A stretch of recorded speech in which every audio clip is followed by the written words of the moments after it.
Welcome to the follow-up question. I'm your host, Michael Ashford. I've set out to uncover amazing and insightful stories by interviewing people from all different backgrounds and perspectives. But unlike other interview shows, and there are a ton of them, only this show aims to also teach you what it means to listen more than you speak so that you can become a more thoughtful and informed person.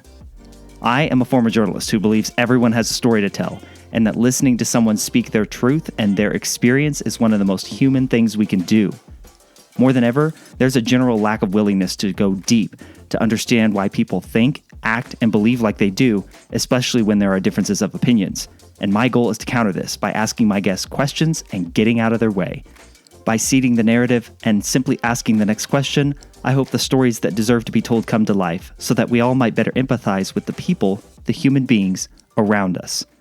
Today on the show, I welcome one of my absolute favorite authors ever, John Eldredge. John is a Christian author. He's written incredibly influential books, at least for me, and I know a lot of other people. Books like Wild at Heart, Fathered by God, Get Your Life Back, Everyday Practices for a World Gone Mad, a pretty appropriate book for the times that we're living in. And quite honestly, we talk about that is what's its place in the world right now. He released that book weeks before the pandemic hit.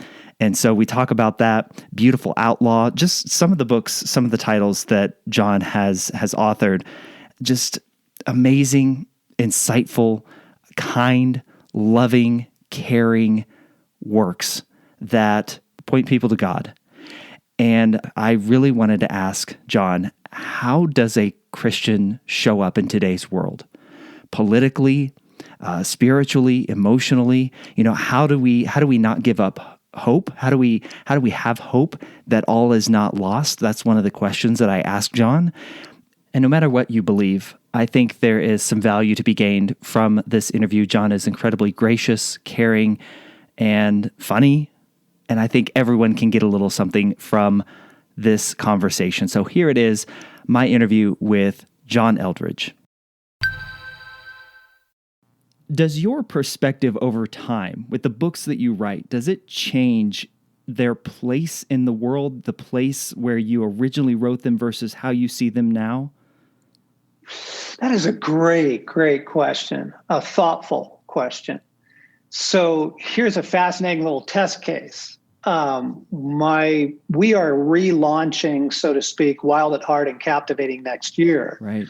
And part of the work I had to do was go back through the manuscript and make any changes that I felt needed to be made or culturally felt needed to be made. And it was really astounding, Michael. I was expecting a boatload of work. I just thought, oh man, 20 years later, it's going to be so out of date. And the only things that were out of date were things like movie references. Mm. The essential message of the book was so intact. Both Stacy and I were really quite blown away when we went through both manuscripts. So on the one hand, my answer is, I don't think so. I think that I don't write to cultural issues. I write to the human heart and to deep, eternal things.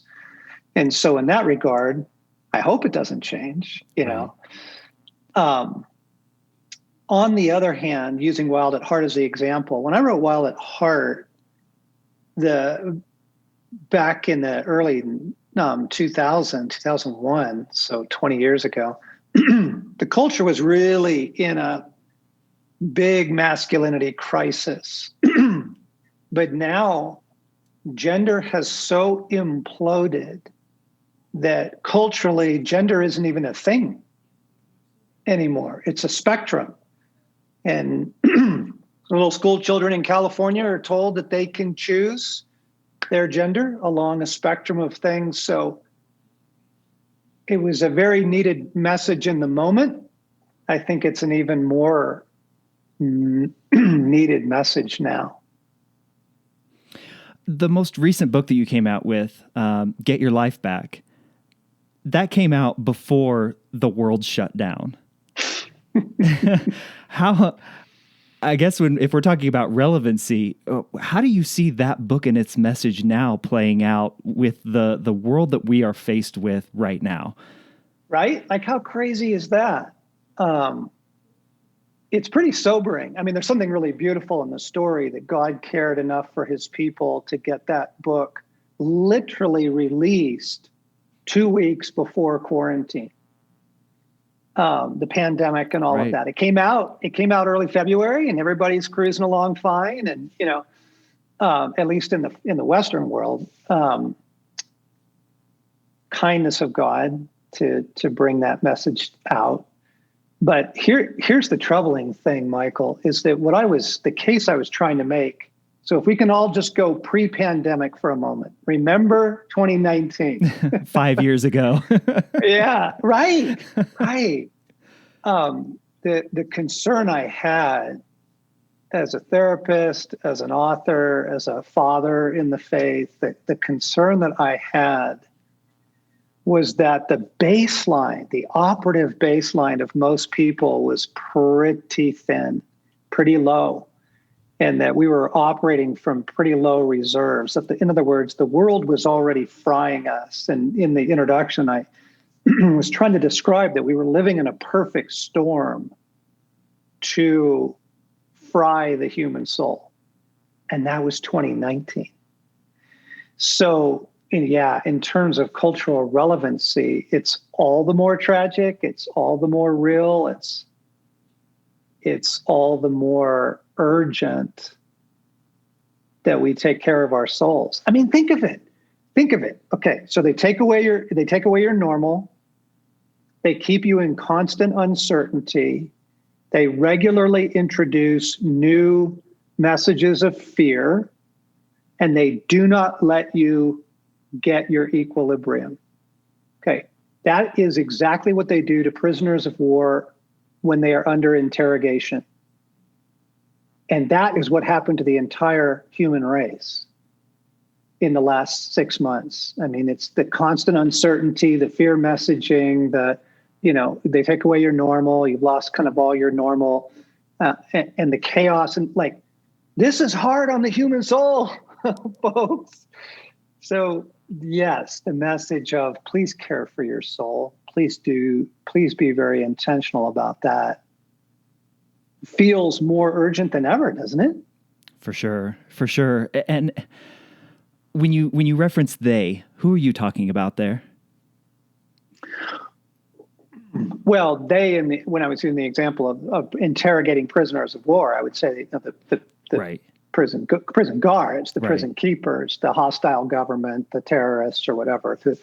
In our culture, we can't just put the blame on individuals, but you would say people driving media, people driving policies, certainly part of the overall matrix that we find ourselves in, right? And it's just fascinating that some of the founders of social media are now saying, we're sorry, oops, better regulate it, keep your kids off it as long as you can. I mean, it's amazing, right?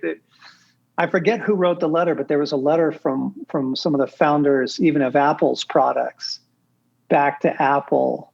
Remember that a couple of years ago? Right. It may have been early 2019, saying, "Hey, we now think this is all pretty dangerous." So even its creators are recognizing, whoa, just like we have the billboards now, drink responsibly. You have to say social media or just technology responsibly. Absolutely. Right? Screen responsibly. Do you feel there is a loss of hope right now during these times? Well, yes. But let's kind of think about that for a second. So it's very, very difficult on the human soul to keep people in a state of constant uncertainty. And we've been uncertain about the quarantine, the pandemic, and Now it's back, like France is locked down and Northern Ireland's locking down again and England. Okay, so it's happening around the world again. And so constant uncertainty, the economic uncertainty, but then you throw an American political election in, like the one we're in right now, like gadzooks, the hostility, the fear. I think it takes a pretty resilient person, honestly, to maintain perspective and therefore maintain hope. And it was interesting. Again, this is all pre-pandemic. The World Health Organization, I think it was 2 years ago, came out with a survey that said depression was the leading cause of disability worldwide. And you just go, whoa, what is happening to the poor human heart? What is happening to just humanity, right? So we were already beleaguered, and then you get dragged through this year. I think it is a hard time to maintain perspective.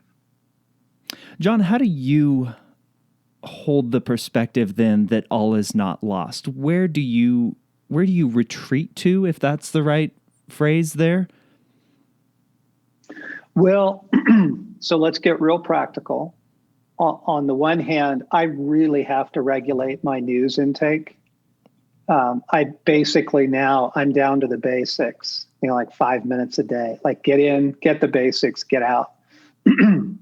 And that's just an admission that I'm a human being and I'm affected by things and I have emotions and, I have desires for the world. I have desires for our country. And so to see all that, in the blender is hard. So I regulate my news content.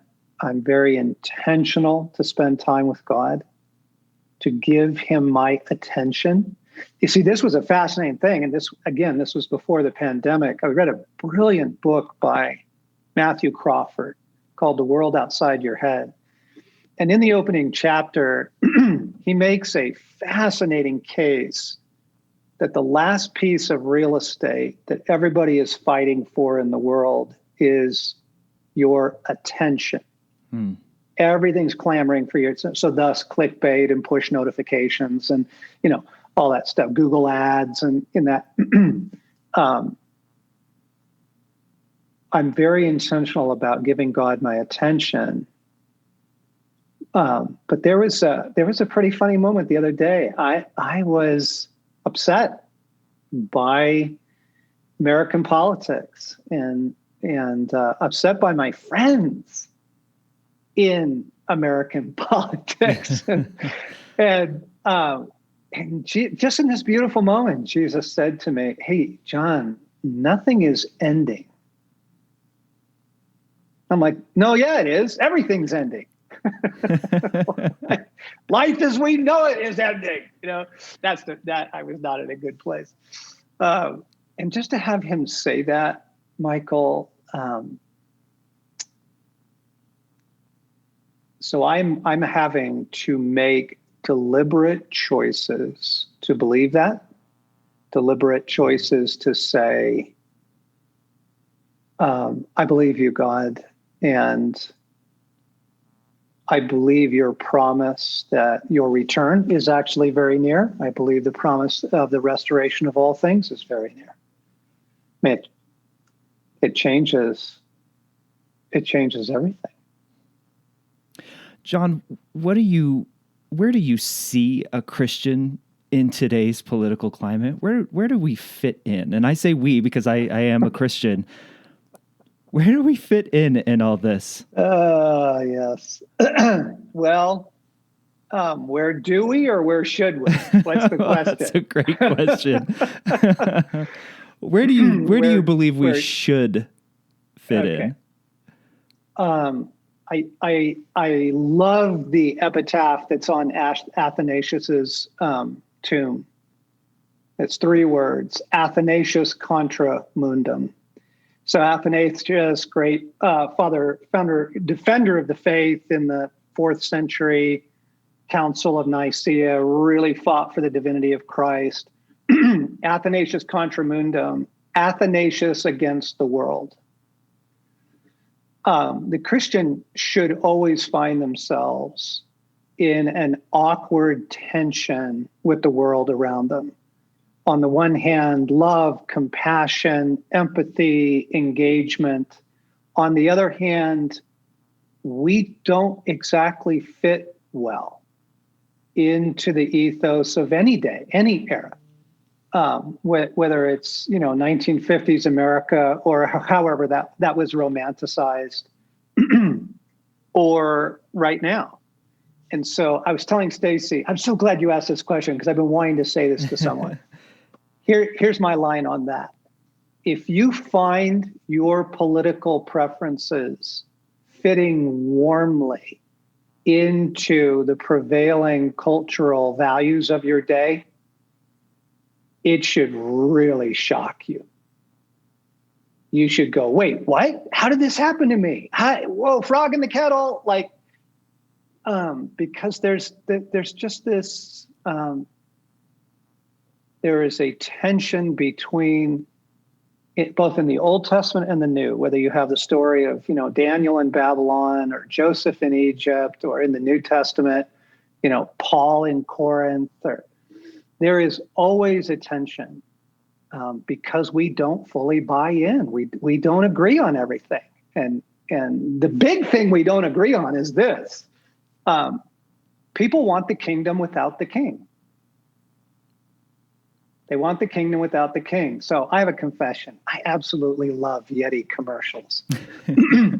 I do. I love Yeti commercials, and I love Patagonia films. The little things they've been putting out recently. There's these sumptuous, gorgeous little films of, free divers in Kauai and, motorcyclists in Patagonia. And here's the Mallory brothers, the 3 surfing champions, and the life they get to live. And the thing, I love them and I hate them because the life they are portraying is so Edenic. It's so beautiful.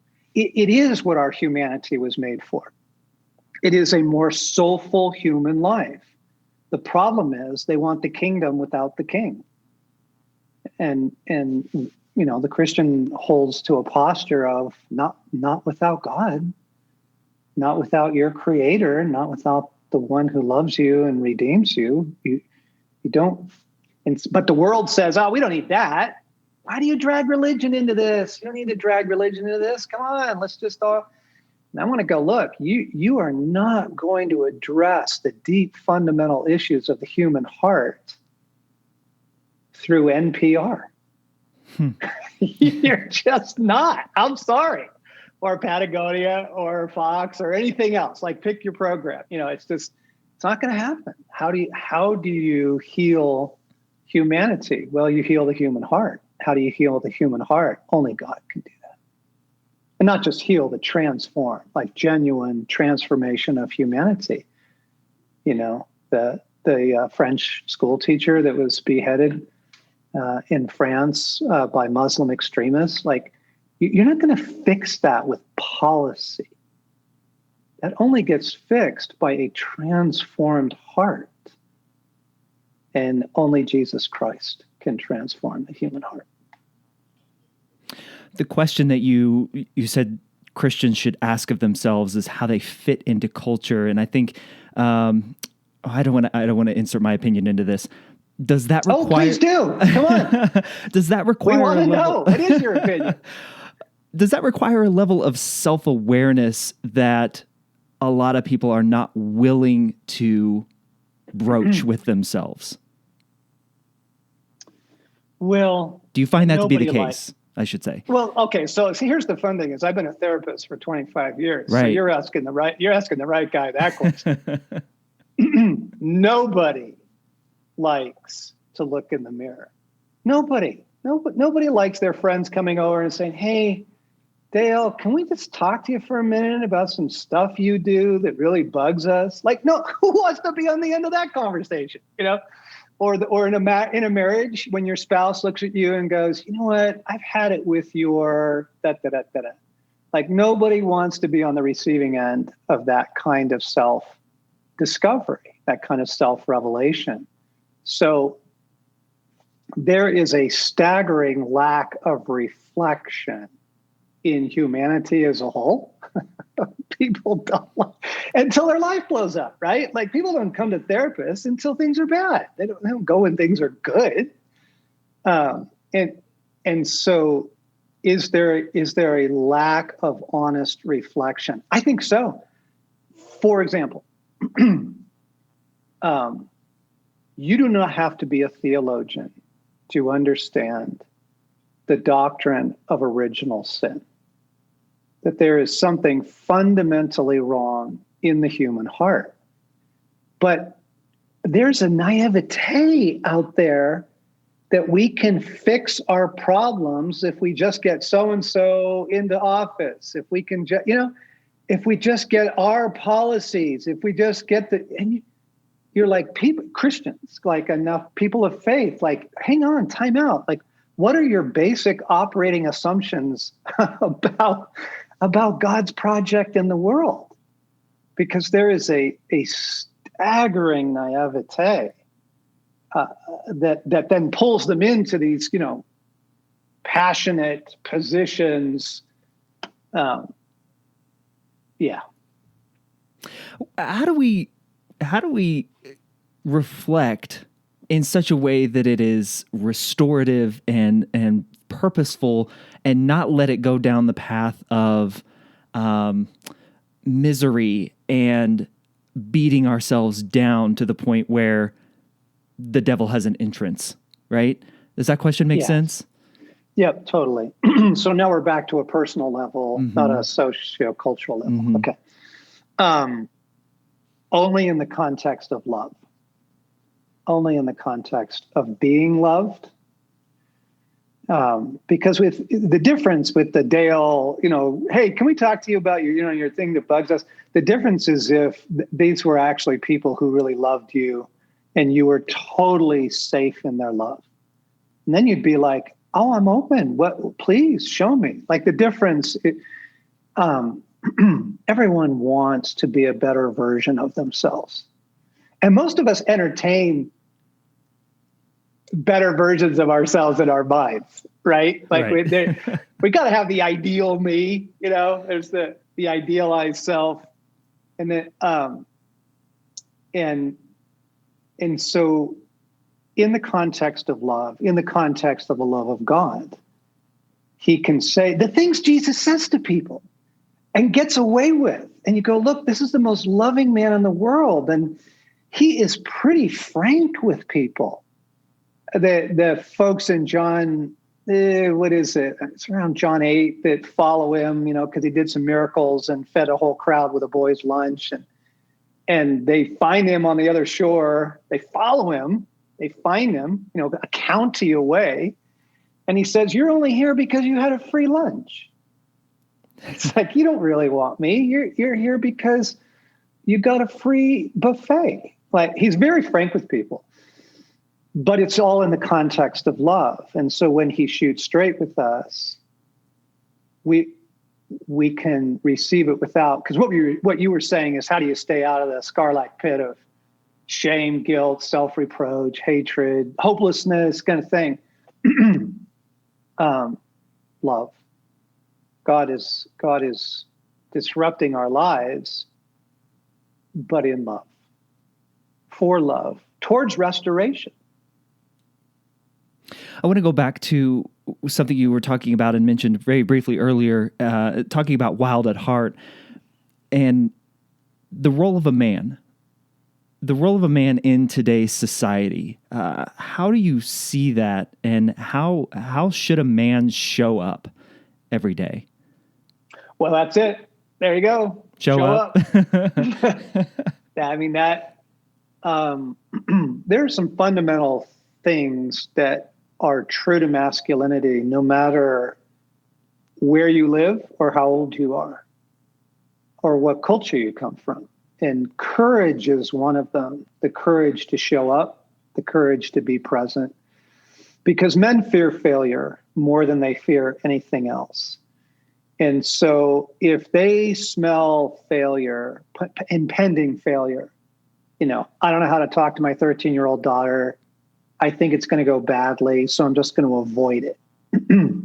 I don't, if I take this promotion at work, I don't know that I can handle the additional opportunity, but also responsibility, so I'm going to turn it down. Like, it's the fear of failure that causes men not to show up. And so when you ask, like, in a culture in our hour, I think there is a desperate need for men to be sources of strength, sources of loving wisdom, counsel, guidance. In other words, don't back down. Everything in your world is yelling at you, back down, don't intervene. Don't talk to your 13-year-old daughter. Don't go for marriage counseling with your wife after, 30 years. Don't do it. Why rock the boat? Don't do that. Don't challenge your boss's drinking at company parties. Like there's just this pushback. But what is needed right now, Michael, is men who are willing to show up, intervene, offering strength in love. Do we favor comfort too much? There's my answer. You have to understand, it's very helpful once in a while to have your culture described to you. So allow me to describe our moment in time. We have reached a level of sophistication in comfort that you can sustain, the economy can sustain gourmet cupcake stores. Gourmet folks, like, you just got to understand, like, that's like crazy.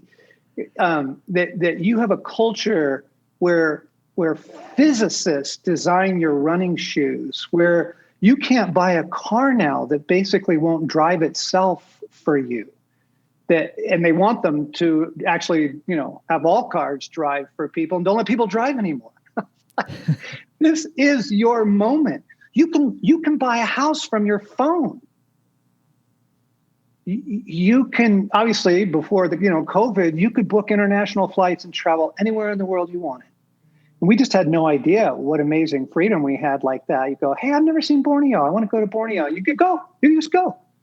And you can order anything you want online and have it delivered to your house. You don't need to go to the grocery store anymore. And I understand for a lot of people right now, that's actually a big convenience, particularly the elderly. But the level of comfort and convenience we have attained in the last 60 years it's unprecedented in the history of the world. And here's the problem. Human souls are not shaped by comfort and convenience. Every parent knows this. You don't let them eat popsicles for breakfast, lunch, and dinner. You just don't, It's not ice cream for lunch. You have to set these boundaries to shape little people into responsible adults, and very little of that is comfort and convenience, right? And so we have an adolescent culture. We really do. We have a culture of children running around in grown-up bodies because they haven't been shaped into adults by adversity, by deprivation. I mean, people are pissed that they can't go to their local coffee shop and hang out. They're furious.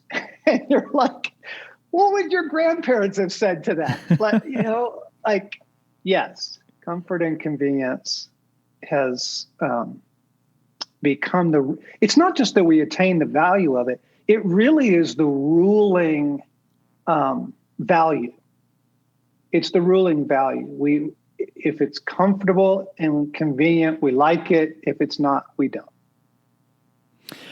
Then the question becomes, how in the world do we get people to seek discomfort, knowing the benefits you just described of being able to grow and mold your character? How does that happen? How do we tactically bring that? Yeah. Well, people do it selectively, and this is a ray of hope. Those of you who go to a gym, you choose discomfort intentionally. You will get on a treadmill, you do the stairs, you go lift weights or whatever. You who run, you who bike, especially when you don't want to. Like, that's amazing. That's wonderful. People who are trying to eat well, people who put a little bit of money aside every year to help the poor are making choices to go without certain things. And that's really, really, really, really, really good for the human soul. Like, it's really good. So we do it. You're offered, hey, one more slice of pie at Thanksgiving. You say, no, I can't. I just can't take it. And that's a good choice. That's it. But life will do it for you. Life will do it for you. And the question is, how will you handle that? You think of all the parents right now who are having to homeschool, who don't consider themselves homeschoolers, who don't feel gifted in that role. They are in a really hard place. That's hard. There's a lot hard in the world right now. And I do think that the pandemic has exposed our comfort culture. I think it's exposed how easily shaken we are. And it's forcing people to resilience. It really is. It's requiring resilience. And people, I see them out there. They're biking, they're running, they're walking their dogs. People are getting to the park and doing those things. And it's really good. People are choosing, because they're just aware. I'm not well. I'm anxious or whatever, or I'm lethargic. I feel like I'm going numb, whatever it is, and they're making choices towards resilience. So we're in a period right now where most people's comforts have been pretty severely challenged. And I actually think that's good overall for faith and for reliance on God. Maybe we need him after all. Wild at Heart is so widely known that you even changed your organization's name to Wild at Heart here recently. But a book for me personally that went above and beyond the message of Wild at Heart was Fathered by God. And it moved me so much that it informed a lot and inspired a lot of my own book, The Involved Man. When you look at those two books, Fathered by God and Wild at Heart, what are the takeaways that you want a man to come away with and know about God and know about themselves? So if I could answer that in a podcast, I wouldn't need to write two books on it. But having said that, I think there's some basic things that would be helpful for every guy to know. And the first thing is, you have a masculine soul. That gender is at the level of the soul. You look at the world as a man, you spend money like a man, you react to news like a man, you shop like a man. I mean, just, you go to family outings like a man. You are a man. And that's kind of a breakthrough thought to a lot of guys. The second would be that masculinity, boys don't become men because they get older. We talk about growing up, but we should just call it getting older, because a lot of people don't grow up. We have some very prominent people in politics right now who have not grown up. A boy becomes a man through a process of initiation. And for us to realize, wow, I think I missed significant portions of that process is a really important awakening for a man. Why don't I want to take the promotion? Why don't I want to talk to my wife? Why am I scared to have children? Those are important things for a man to address in his soul. Why aren't I showing up? Or why do I feel terrified to show up? Or why do I just want to control everything? Why am I so angry? It's a really good question for men. Why are you so mad? So you have a masculine soul. Masculinity is shaped over time. And you need a father. Those would be the 3 points I'd say. You need a father. The boy becomes a man through the intervention of father in his life. His father, father figures, and the father. And we all are still sons, and we all still need a lot of fathering. But we think we're on our own. That the core conviction of just about every guy I've ever met is, it's up to me. I'm on my own, and that, I mean, then you just, from there, it's a mess, right? You make a lot of bad decisions when you start with, I'm on my own. But you're not on your own. You have a father who loves you and wants to father you if you will let him, if you will sign up for the program, right? I will be a father to you, he says, and you will be my sons. Well, you have to join that class. You have to ask for it, want it, seek it, and submit to it when it comes. What do you think of the phrase toxic masculinity then? Well, I actually read that report when the APA came out with that. And that got a lot of bad press, I think, for unfortunate reasons because of that. The phrase is inflammatory. Right. Okay, so what I want to say is don't use inflammatory language. If you want to try and get people to hear what you have to say, they actually had some very important things to say in that report. And one of them was the stereotypical advice that men should repress their emotions, that to be a man is to suck it up. And that is a kind of simplification of the situation. Do men need to live with courage? They do. Do they need to be resilient? They do. Do they need to be the kind of person you can lean on in hard times? They do. So there is a toughness to men that is required. You know, we didn't send 16-year-old girls onto the beaches of Normandy. You know, we sent men out there. But men, in order to be tough and not blow up, you have to deal with your grief. You have to deal with your anger. You have to deal with your frustrations. And the Psalms are full of this. David is very, very honest with his emotional life. You know, he's killed guys with his bare hands. I mean, whoa, this is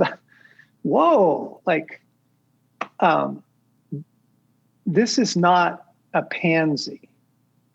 And yet you read the Psalms and he's very emotive. And so I don't like the phrase toxic masculinity. I think it's a miss. I think you say, can masculinity go off the rails? Yep, just like everything else can. How do you mentioned that moment earlier where you were angry and had to kind of recenter yourself. What practices do you have that draw you back from going off the rails, like you just mentioned? Well, the very first thing is name it. I name it. I'll get off a phone call and go, whoa, that person was really hostile. Or, you just name it. And because naming it reduces the emotional impact of it, actually. And then, we were back to your thing about being aware. Let's just start with awareness. You have an inner life. It's ruling you. Pay attention to it. It's this basic counsel. You have a whole inner universe. It is governing everything you do. Pay attention. And then you're able to name things and you're able to process stuff. You are a son. You have a father. You ask your father, Father, I don't know why I'm so scared right now to call my in-laws and tell them that they can't come for Christmas. Come into that. Father me in this. This is a tough call on my part, but I feel like I'm supposed to make it. And so be my father in this. Father me, meet me here. Take the isolation out of it, right? allow the Father to father you. John, I know we're coming up on the end of our time here, and I appreciate it. I just have one last question for you. And I want to turn it kind of back to you. What is a question that you wish you were asked more? How do you develop a conversational relationship with Jesus? It's one of the lost treasures of Christian faith. Throughout the Old Testament and New, the thing that marks the friends of God is that they talk to each other. You can't imagine two friends not talking to each other. Imagine if I just sat here in silence during the entire interview. Like, it doesn't work. Wouldn't have lasted very long, I can tell you that. Not very long, but that's most people's prayer life. To develop the ability to hear the voice of God, to allow him to speak into your life, will change your life like nothing else. Because you just can't master enough. Here's the reason why people are spending way too much time online. It is that we are desperate. Like, does my kid have ADHD? Click, click, click, click, click, click, click. Like, important questions, right? Like, oh, geez, I have a cough and a fever, and do I have COVID? Where can I go get tested? Click, click, click, click, click. Like, the reason this is a compassionate view. The reason people are spending so much time on the internet is because we are desperate for answers. But the thing is, you can't memorize enough truth, principles, precepts to guide your life. You just can't. You have something better. You are friends with the smartest person in the universe. And so ask him. Develop the ability to hear the voice of Jesus speaking to you. Will change the way you navigate parenting decisions, financial decisions, career decisions. I mean, it's the irreplaceable thing. So that's the question I wish I was asked. Beautiful. John, thank you so much for your time today. How can people follow your work? I certainly know how, but I'd love to hear you explain it as well. Yeah. So we did rebrand. The organization's wildatheart.org. And so you can come there and find our podcast and our events and the stuff we're doing online. I appreciate it. I will link all that up. Thank you so much, John. Thanks, Michael. Best wishes to you. Yeah, I really enjoyed it. Thank you. Huge thanks to John Eldredge for his time and insight on the show today. Please do me and John a huge favor and share this episode with someone, just one person perhaps, who who might also find some value in listening to today's conversation. Share this episode with your network, help spread the good word about the importance of asking more questions. And if you have it in your heart, please leave a rating and review of this show wherever you might be listening. If you know someone who you think would be a great guest on the follow-up question, or have a question you'd like me to address on a future episode, you can always email me at michael@thefollowupquestion.com or go to thefollowupquestion.com and contact me there. I'll catch you on the next episode of The Follow-Up Question, and until then, keep asking questions.